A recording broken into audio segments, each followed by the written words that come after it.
प्यार व्यार कुछ नहीं होता बहन, हर हैंडसम लड़के पे लाइन मारो, पटाओ सटाओ हटाओ।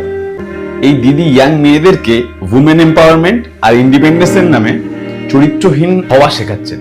কি অদ্ভুত সময় আমরা এসে গেছি না? এবং অনেক ইয়াং মেয়েরা এদের থেকে কিন্তু আবার ইন্সপায়ার্ড হয়, বডি কাউন্ট বাড়ানোটাকে উনি শেখাচ্ছেন বেসিক্যালি। এবার এই বডি কাউন্টের বিষয়ে একটা খুব ইম্পর্টেন্ট জিনিস আমি তোমাদেরকে বলি, যেটা আগামী দিনে তোমাদের লাইফে বিরাট ভাবে একটা ইম্প্যাক্ট ফেলবে।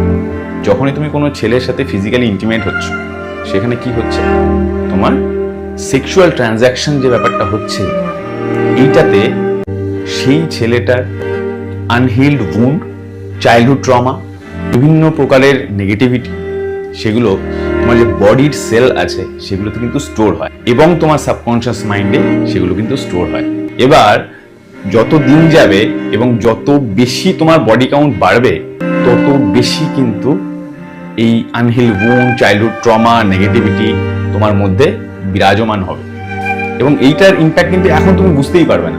ইনফ্যাক্ট তুমি এখন মানে খুব আনন্দে থাকবে, কারণ মাল্টিপল ছেলে, বিভিন্ন রকমের ছেলে, তাদের সাথে এক্সপিরিয়েন্স হচ্ছে। এক্সপ্লোরিং ফেজে তুমি আছো, তুমি মনে করছো তুমি এক্সপ্লোর করছো, রাইট?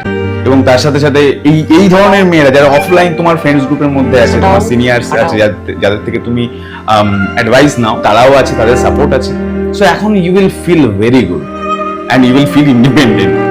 ওকে, কিন্তু এই ফেজটা যখন চলে যাবে আগামী দিনে, বেশ কয়েক বছর পর, যখন তুমি ফাইনালি সেটেল করবে কোনো ছেলের সাথে বা বিয়ে করবে, তখন গিয়ে অ্যাকচুয়ালি এর ইম্প্যাক্ট হওয়া শুরু হবে।